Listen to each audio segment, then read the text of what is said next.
안녕하세요 여러분. 오늘은 제가 장사에 대해서 아주 중요한 이야기를 여러분들한테 설명을 드리려고 합니다.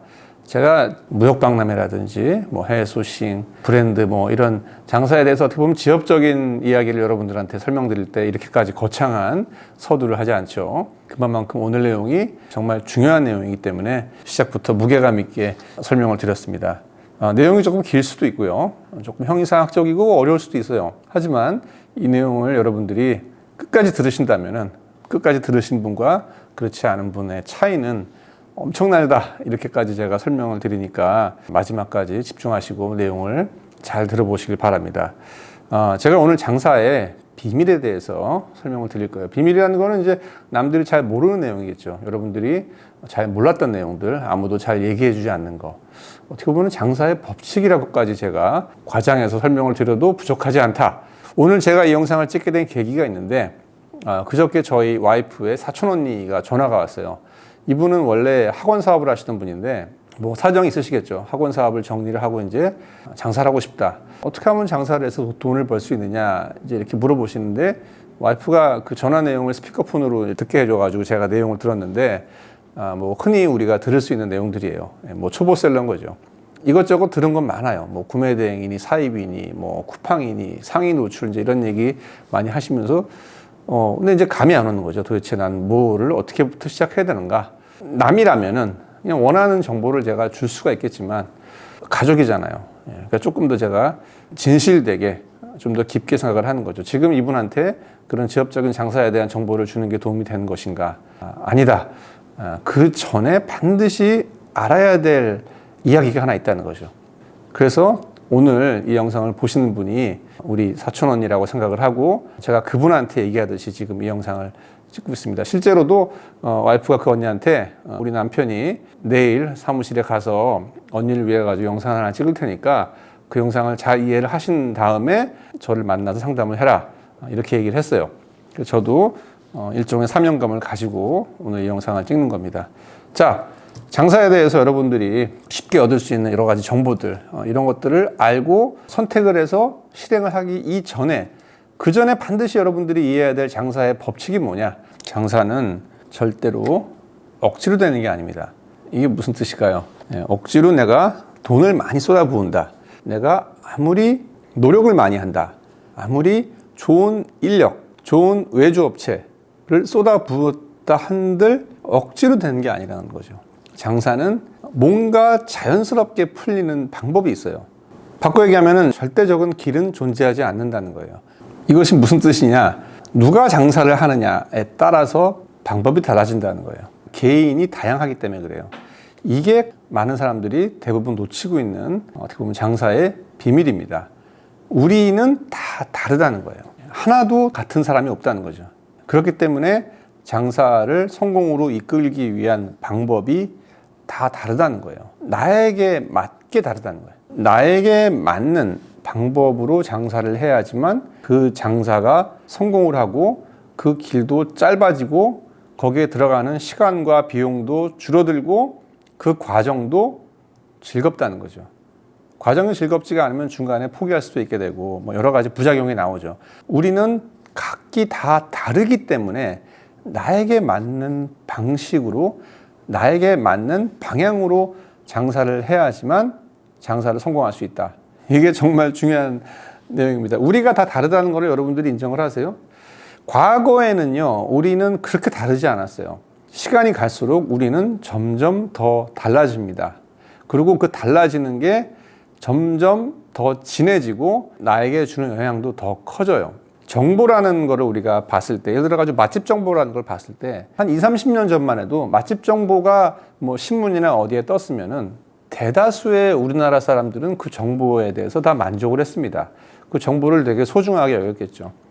자, 근데 지금 어디 신문에, 인스타그램에 맛집 정보가 떴어요. 자, 그러면 여러분들은 뭘 합니까? 이 정보가 떴으면은 그냥 그걸 받아들여요? 안 그러죠? 이 정보의 퀄리티가 혹은 이 정보를 제공한 사람의 수준이나 라이프 스타일이 나와 맞냐 틀리느냐, 그러니까 이 정보가 나한테 맞을 정보냐 틀릴 정보냐부터 스캔을 하는 거죠. 그래가지고 거기 나온 폰트라든지 거기 나온 정보를 보면서 아, 이거는 나 같은 사람이 보는 게 아니야. 혹은 나보다 훨씬 더 잘 사는 사람이나 보는 거야. 어찌됐든 간에 나와 비슷한 사람, 나와 맞는 정보인지 아닌지를 먼저 여러분들이 체크를 한단 말이에요. 그래서 맞으면은 그게 좋은 정보인 거고 아니면은 나랑 관계가 없는 거예요. 그만큼 우리 스스로가 지금 많이 달라졌다는 거예요. 나와 너가 다르다는 거예요. 이 다양성이 오늘날 경제의 어떤 방향을 좌우하는 가장 큰 키워드이기도 해요. 우리는 다 다르다. 그리고 시간이 갈수록 다양함이 끼치게 될 영향이 점점 커진다는 거죠. 자, 장사도 마찬가지예요. 과거에 장사에서 성공하는 길 뻔했습니다. 그리고 대부분이 그 뻔한 길로 하면은 다들 성공을 했고 잘한다면은 다들 만족을 했어요. 자, 근데 2023년, 2024년이죠. 오늘날 지금 시점에서 바로 봤을 때 같은 방법으로 성공을 할 수가 없어요. 모두가 다 자기에 맞게 장사를 해야지만 더 빠르게 더 비용과 시간을 세이브하고 더 만족도 있게 장사를 성공할 수가 있고 과정이 재미가 없으면은 우리는 장사를 안 합니다. 현대인들은 그 과정이 또 재미가 없으면요 오래 하지를 못해요. 아주 절박한 일부 소수의 인원을 제외하고는 모두에게 다 공통된 내용이에요. 우리는 그 과정이 즐겁지가 않으면 절대 그 일을 오래 하지 못합니다. 정말 돈이 한 푼이라도 필요한 사람들을 제외하고는. 그래서 다양성이 중요한 거예요. 개인의 다양성. 저는 지금부터 이 다양성을 코드라는 단어로 설명을 드리겠습니다. 개인의 코드가 다르다. 코드란 무엇인가? 뭔가 다르다는 걸 우리가 얘기하려면 다름을 만드는 기준점이 있을 거 아니에요. 어떤 스탠다드로 봐야지 이런 면에서 다르고 키냐, 나이냐, 몸무게냐, 경제력이냐 이런 식으로 뭔가 스탠다드가 주어져야지 다름이 존재하잖아요. 그러면 이 여러 가지 코드를 구분하는 그 스탠다드는 뭐냐가 중요한 거고 그러면 내 코드는 뭐냐? 이게 중요한 거죠. 그걸 알아야죠. 그러면 더 중요한 거 내 코드에 맞는 장사의 길, 장사의 방법은 뭐냐? 세 가지 궁금증이 생겼네요. 우리 사촌언니한테 제가 설명드릴 내용도 바로 이 세 가지예요. 오늘 영상 여러분 보고 이해하실 내용이 바로 세 가지입니다. 코드는 어떻게 달라지는가? 그리고 내 코드는 뭔가? 그리고 내 코드에 맞는 장사의 방법은 무엇인가? 제가 컨설팅을 하거나 우리 워크숍에서 여러분들을 만나고 얘기하는 게 바로 이 코드가 뭔지를 파악하기 위해서예요. 이거를 알아야지 그 다음 길이 열립니다. 이거에 대한 파악이 안 된 상태에서 장사에 대한 길 너무 많아요. 한 수천 가지가 되겠죠. 수만 가지. 나에게 맞지 않는 코드의 장사를 하면은 그 장사는 절대로 성공하지 못한다. 그게 바로 장사의 비밀입니다. 자, 그러면 본론을 한번 시작해 보겠습니다. 제가 앞서서 개인의 다양성에 대해서 설명을 드렸죠. 각자 코드가 있다. 첫 번째로는 내 코드에 맞는 아이템을 팔아야 된다.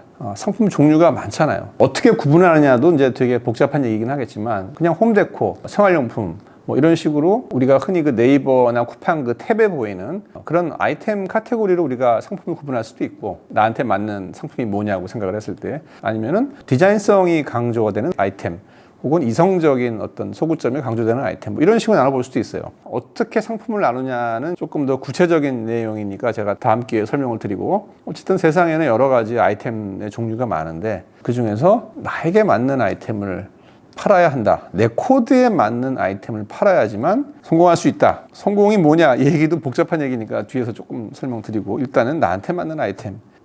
사실 이 얘기는 제가 기존 영상에서 설명을 많이 드렸으니까 오늘은 가볍게 넘어가겠습니다. 내가 남보다 소비자보다 혹은 그것도 안 되면은 경쟁 셀러들보다 그 상품에 대해서 더 많이 알고 익숙하고 실제 많이 그 카테고리 그런 종류의 상품을 많이 소비해보고 그래서 뭐가 소비자들이 부족한지 뭐가 소비자들이 원하는지 많이 알고 또 시장 상황이 어떤지 그 카테고리에서 어떤 상품들이 어떤 가격에 팔리고 있고 어떤 아이템들이 진입해가지고 팔리기 시작하고 얼마까지 비싸게 팔고 브랜드는 뭐고 그거를 카피하는 건 뭐고 이런 식으로 아는 거죠. 그 카테고리에 대해서.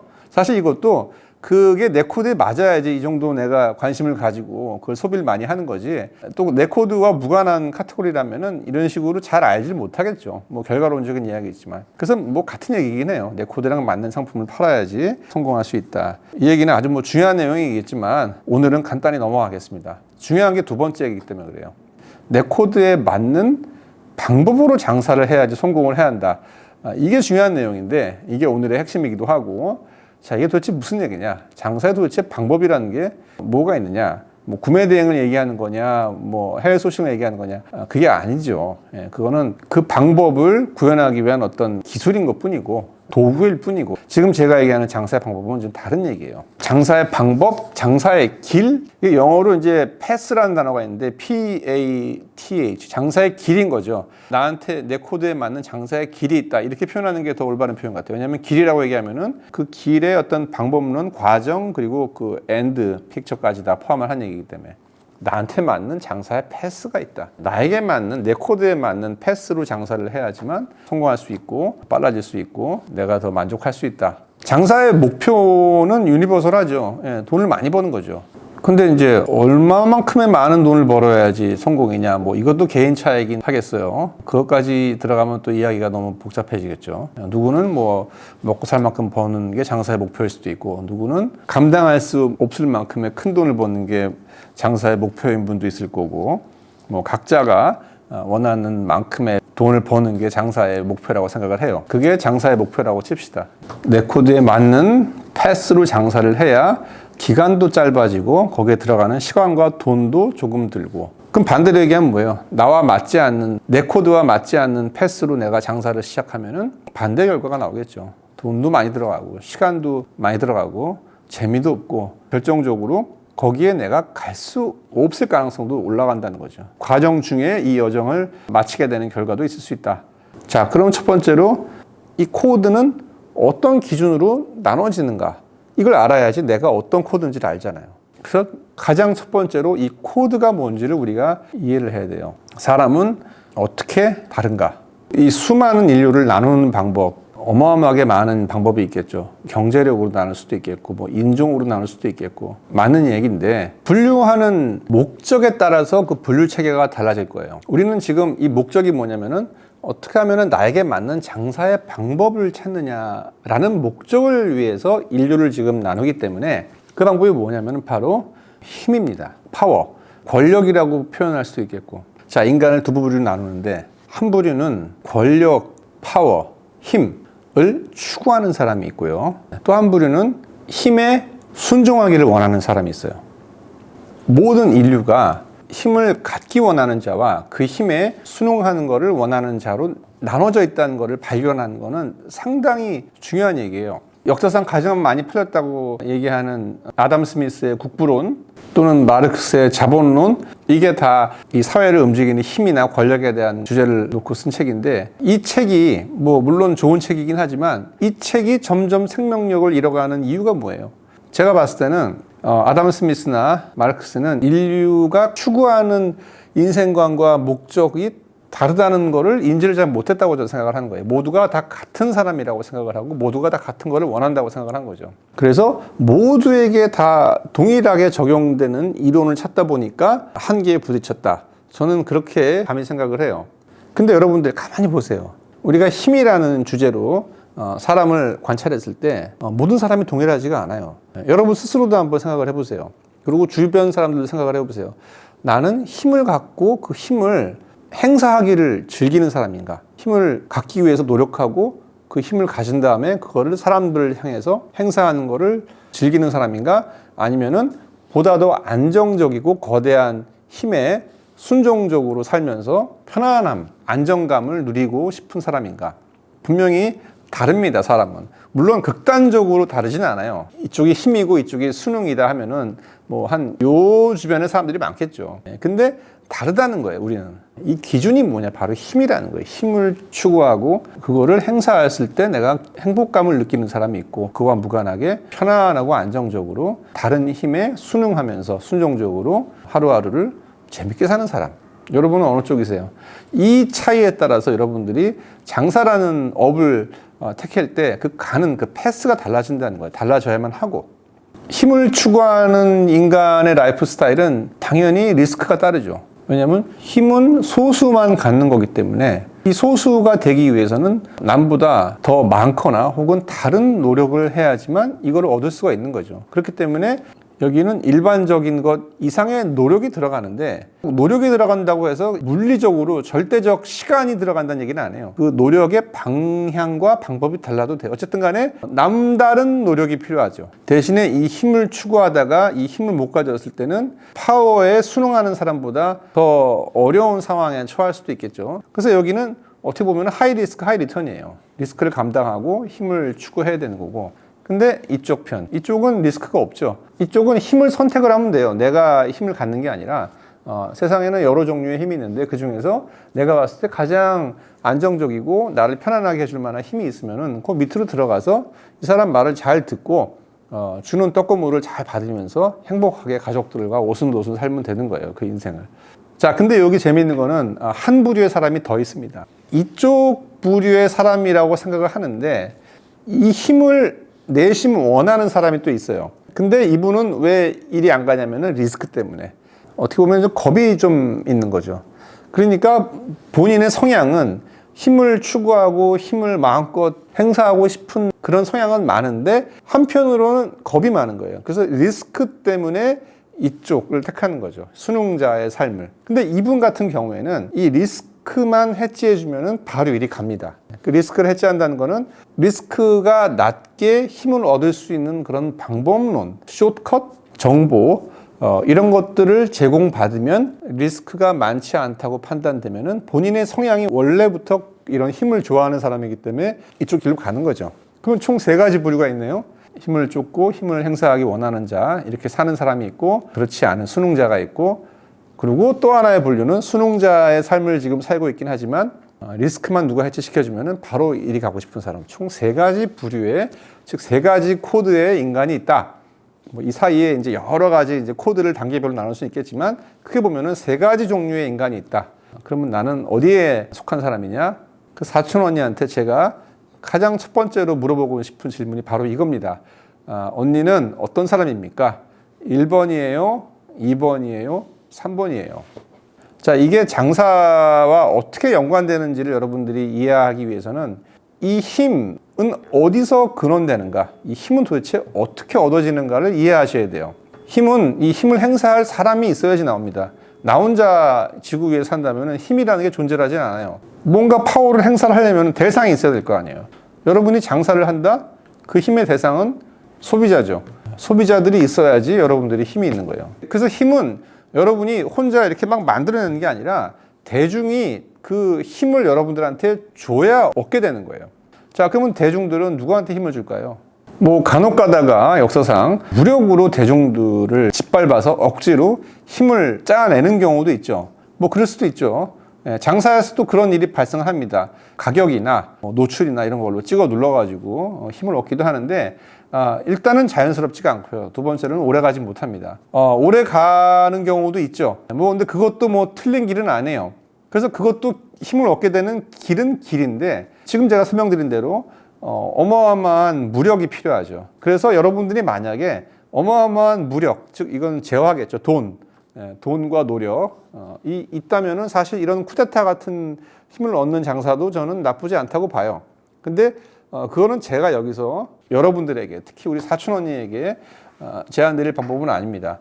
힘을 자연스럽게 얻게 되는 방법은 태고 때부터 그런 대중들이 감사했을 때 그때 힘을 줍니다. 제가 자주 쓰는 표현이 있죠. 땡큐. 어떤 물건을 팔았을 때 대중들이 땡큐라고 했을 때 힘을 줍니다. 이거는 뭐 정치도 마찬가지예요. 모든 사회 유기 관계에서도 통용되는 얘기라고 저는 생각을 합니다. 대중들이 고마웠을 때, 이런 행동을 해줘서, 이런 제도를 만들어줘서, 아니면 이런 물건을 팔아줘서, 이런 변화를 나에게 만들어줘서 저 사람이 너무 고맙다, 땡큐 했을 때 그 사람한테 힘을 줍니다. 그리고 그 사람이 그 힘을 가지고 행사하도록 맡겨줘요. 참아주고 그거를 용인해 줍니다. 그래서 힘을 자연스럽게 얻어지는 거지 힘을 짜내는 게 아니라는 거죠. 그래서 힘을 얻기 위해서는 뭔가를 만들어내거나 뭔가를 혁신을 해야 돼요. 그래야지 대중들이 이전보다 더 좋아졌기 때문에, 이전에 어떤 문제를 해결됐기 때문에 땡큐라는 반응이 나올 거 아니에요. 그리고 그 변화의 강도가 크면 클수록 그 감사의 강도도 커지고 그 결과로 주게 되는 그 파워도 커지게 되는 거죠. 그래서 내가 행사할 수 있는 그 권력, 힘도 더 커지는 거죠. 그리고 더 오래 가겠고. 그래서 힘을 얻기 위해서는 뭔가를 혁신을 해야 돼요. 뭐 혁명까지 하면 더 좋겠지만 그게 어렵다면은 혁신을 해야 돼요. 그래서 결론적으로 우리가 인간의 코드를 나눠보자면 혁신자와 순응자 이렇게 나눠지는 거죠. 하나 더 있었죠. 순응자긴 한데 혁신가를 꿈꾸긴 하는 사람. 근데 리스크 때문에 순응자로 살긴 살지만 누군가가 리스크만 해치시켜주면 바로 혁신가가 되고 싶은 사람, 뭐 이렇게 세 부류가 있다고 했죠. 자, 여러분은 혁신가입니까? 혁신가적인 인생을 살아보고 싶은 사람입니까? 아니면은 순응자의 인생으로 만족하면서 행복하게 살고 싶은 사람입니까? 이 두 가지가 중요해요. 눈치 빠르신 분, 머리 좋으신 분들은 방금 제가 설명드린 것만 가지고도 장사와 이 혁신과 순응자가 어떻게 연결되는지는 대충 이해하셨죠? 바로 땡큐 때문에 그런 거죠. 그 여러분이 혁신가라면 여러분이 추구해야 될 장사의 패스는 소비자들로 하여금 땡큐라는 반응을 얻기 위한 장사를 해야 돼요. 그래야지 장사도 성공할 가능성도 높아지고 과정도 만족스럽고 즐겁고 그 목표로 가는 길에 들어가는 시간과 비용도 절약이 되는 거예요. 여러분이 순응자적인 삶이다 그랬을 때는 혁신적인 장사를 할 필요가 없는 거예요. 그때는 대중들이 원하는 거를 이미 정해진 시스템에 맞게, 즉 대중들이 원하는 거를 팔아주면 되는 거죠. 그들이 원하는 가격으로, 그들이 원하는 컨디션으로. 그러면서 일종의 월급을 받는 거예요. 장사하기 때문에 이제 월급이 아니라 이제 매출이익으로 그 월급을 받는 거죠. 자, 그래서 장사를 우리가 구분을 할 때 뭐 여러 가지 방법이 있겠죠. 내가 파는 물건에 따라 가지고 장사를 구분하기도 하고, 두 번째로는 내가 상품을 소싱하는 방법에 따라 가지고 구분하기도 해요. 상품을 위탁으로 판다, 아니면 해외에서 구매 대행을 한다. 그것도 일종의 위탁이죠. 해외 위탁. 그 다음에 국내에서 생산을 한다. 국내에서 도매처에서 사입을 한다. 해외에서 물건을 소싱한다. 해외에서 물건을 내가 OEM으로 제조를 해가지고 수입을 한다. 외국에서 있는 브랜드를 총판을 따와서 판다. 아니면은 이미 총판이 있다면은 우회에서 병행 수입. 해외에서 도매로 내가 사서 그걸 한국에다 판다. 이런 식으로 내가 상품을 어떤 식으로 소싱하냐에 따라 가지고 장사를 나누기도 해요. 아니면 세 번째로 내가 어디다 물건을 파느냐. 나는 쿠팡에다 판다, 네이버에 판다, 아마존에 판다 이런 식으로 내가 어디다가 파는 그 메뉴, 그 채널로서 내가 무슨 장사를 하는지를 구분을 하기도 하는데 이거는 정말 중요한 차원에서는 아무 의미가 없는 거예요. 제일 중요한 거는 바로 이겁니다. 사람들로 하여금 땡큐를 얻게 하는, 그래서 힘을 얻고 힘을 행사하는 장사를 하느냐 아니면은 순응하는 장사. 기존에 있는 시스템에 맞게 사람들이 원하는 거를 원하는 가격에 잘 팔면서 월급처럼 돈을 버는 장사를 하느냐.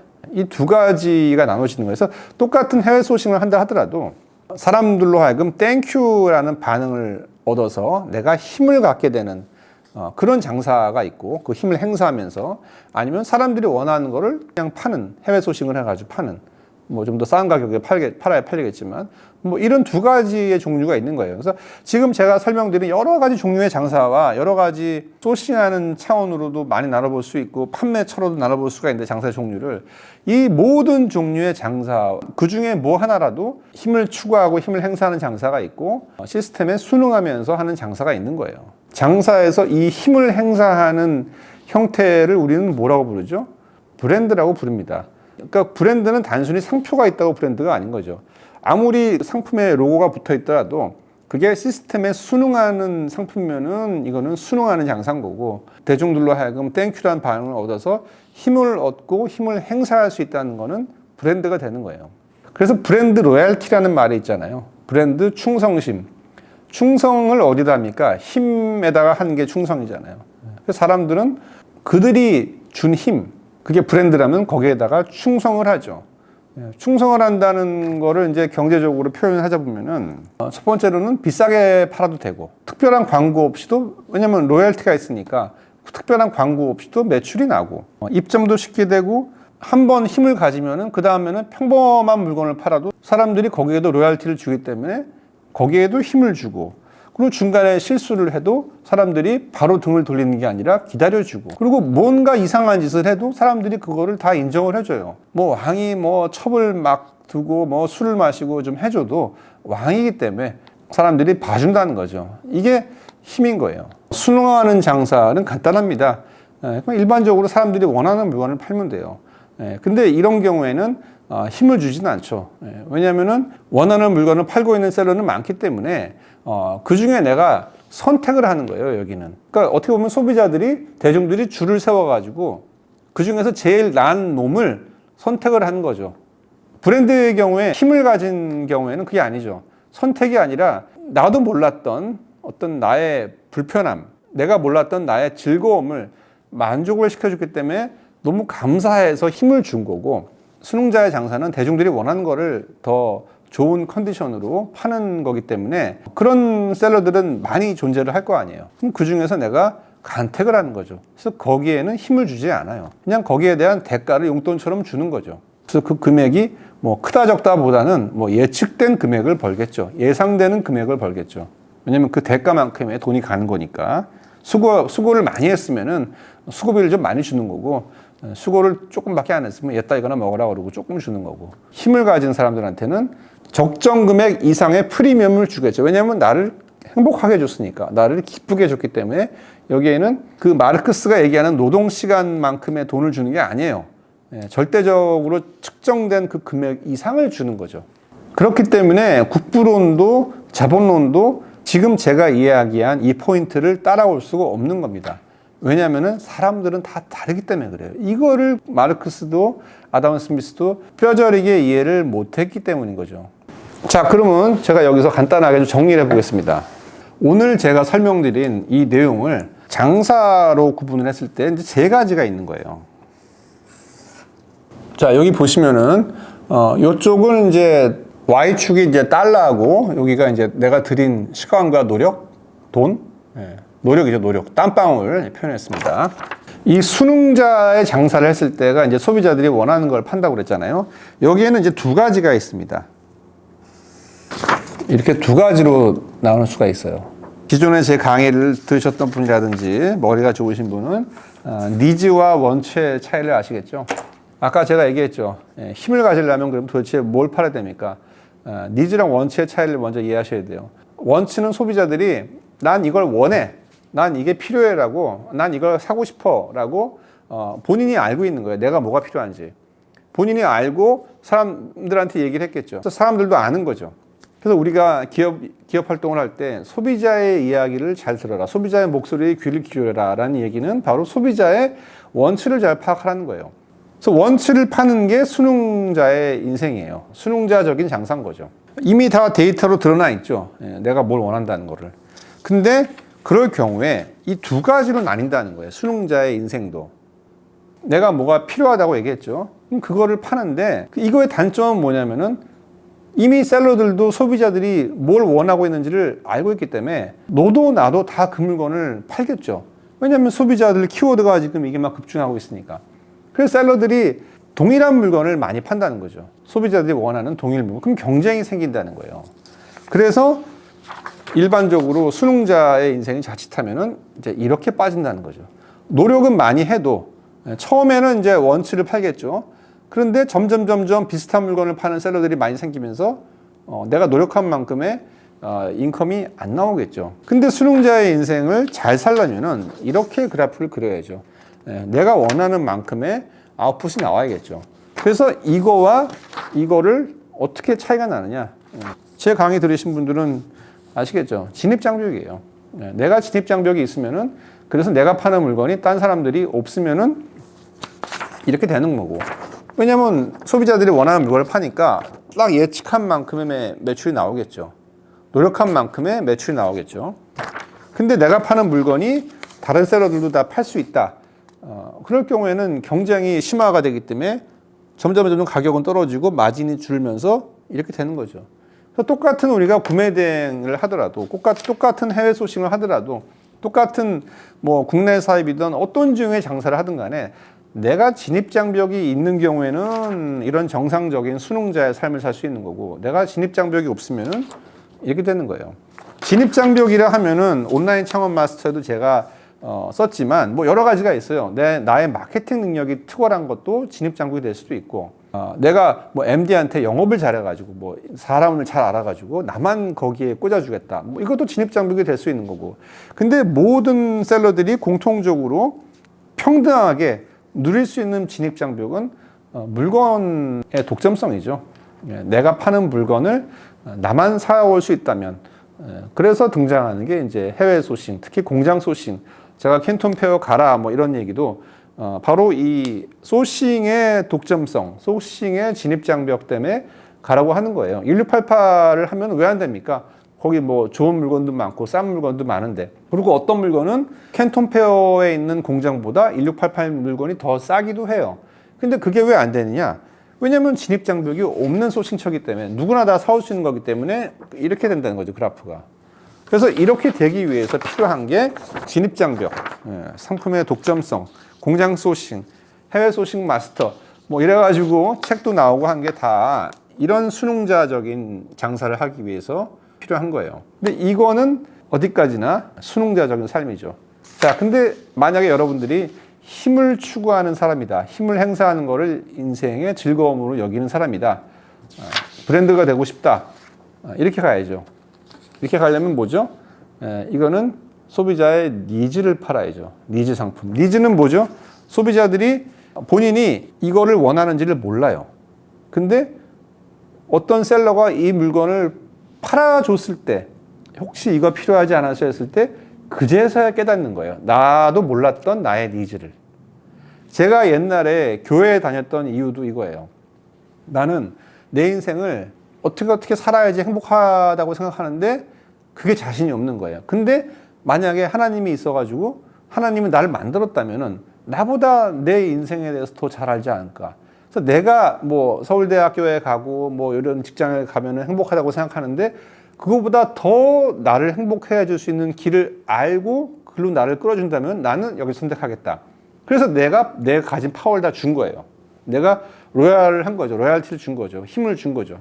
이런 식으로 나도 몰랐던, 나보다 나를 더 잘 아는 것 같은 상품, 나도 몰랐던 내가 찾았던 물건들을 팔았을 때 나는 그 사람한테 힘을 주게 되는 거죠. 그게 브랜드인 거죠.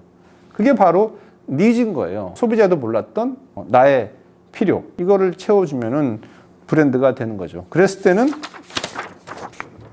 처음에 노력을 해가지고 니즈를 적중했을 때 힘을 주기 때문에 뭐 힘은 당연히 매출이 일어나겠죠. 매입하고. 그럼 이렇게 올라가는 거죠.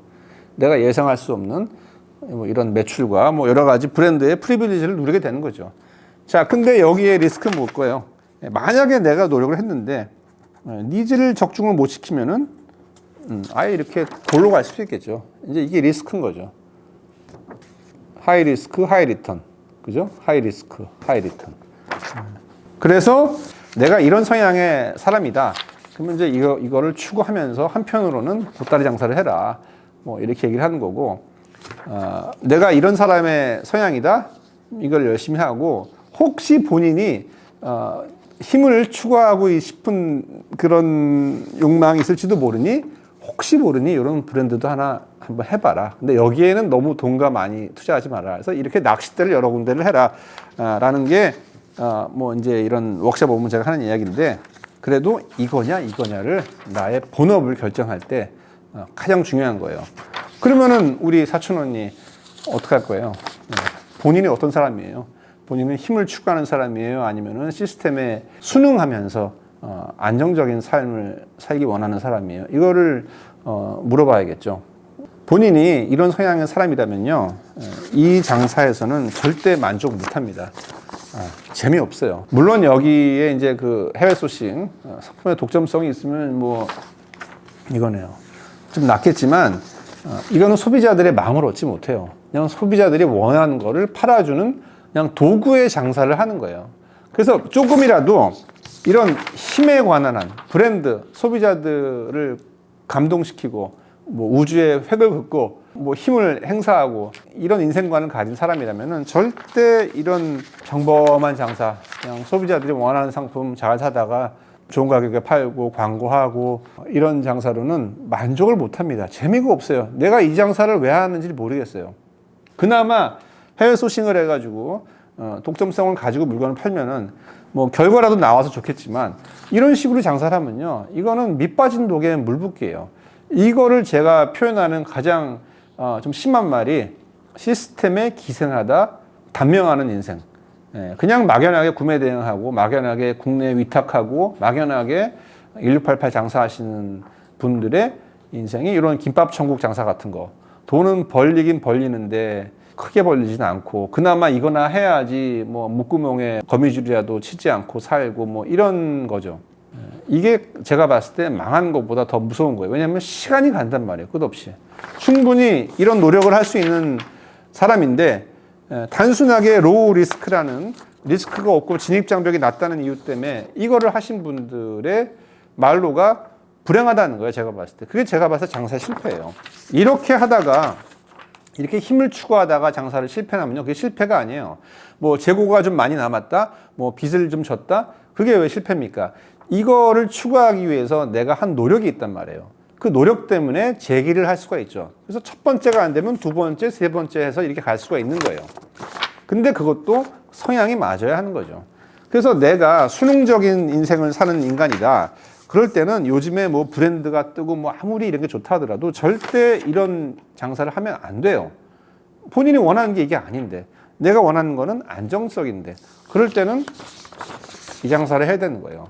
키워드를 잘 파악을 하고 요즘 소비자들이 뭘 원하는지, 요즘 트렌드가 뭔지를 잘 관찰을 해서 거기에 맞는 물건을 해외 공장에서 남들이 사올 수 없는 그 물건을 내가 독점성 있게 사와서 파는 게 제일 좋은 장사예요. 자, 오늘 얘기 드릴 게 더 많지만 시간이 너무 지나서 앞으로 제가 드려야 될 얘기 뭐냐면 여러 가지 종류의 장사가 있어요. 구매 대행도, 해외 구매 대행도 이렇게 힘을 추구하고 힘을 행사할 수 있는 방법이 있고, 이렇게 안정적으로 가는 방법도 있고, 독점성 있게, 진입장벽이 있게 그냥 이렇게 늘 하듯이 가는 방법도 있고, 아니면 이걸 옆에다 두면서 얘랑 같이 병행하는 것도 있고, 뭐 여러 가지 이 장사의 종류가 많잖아요. 해외 소싱, 뭐 위탁, 구매 대행, 해외 브랜드 소싱들 중에서도 여러분의 성향에 맞게 이 세 가지 버전으로 장사를 다변화할 수가 있습니다. 뭐 기회가 주어지면 제가 다음 기회에 구체적인 설명을 드리고, 자, 정리를 하면 뭡니까?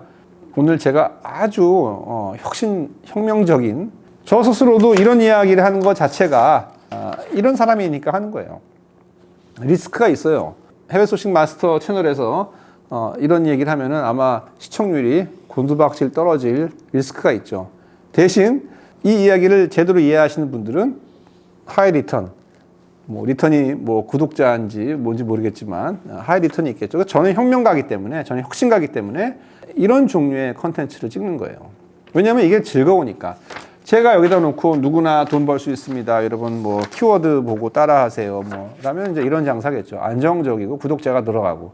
전 재미가 없어요. 이렇게 해가지고 구독자가 10만이 된들 저의 행복이랑 무관한 거예요. 그래서 저는 제 성향을 알기 때문에 이런 인생의 유튜브를 하는 거예요.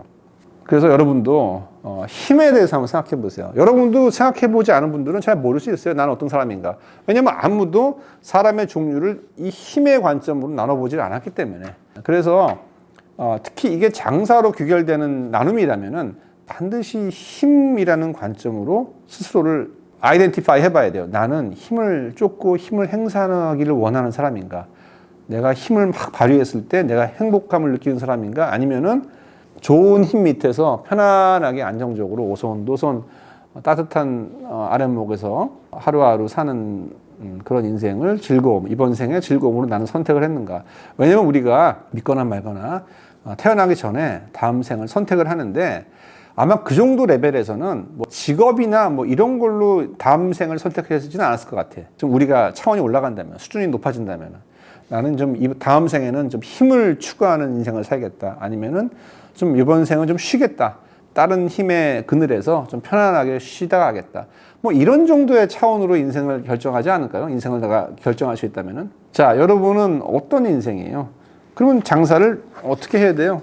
자, 그래서 우리 사촌 언니도 이게 결정이 되시면 그때 저를 찾아오십시오. 그럼 제가 이거 혹은 이 세 가지를 낚싯대처럼 잘 배치시켜가지고 우리 사촌 언니의 장사 패스를 한번 짜드리겠습니다. 여러분들도 한번 깊게 생각을 해보세요. 나는 어떤 종류의 사람인가? 그리고 나는 내 코드에 맞게 지금 내가 하는 장사를 어떤 식으로 리디자인을 하고 어떤 방향을 향해서 내가 장사를 해야 될까? 오늘 영상에 여러분들이 그런 고민을 해보게 되는 계기가 되었기를 바라겠습니다. 여러분 고맙습니다.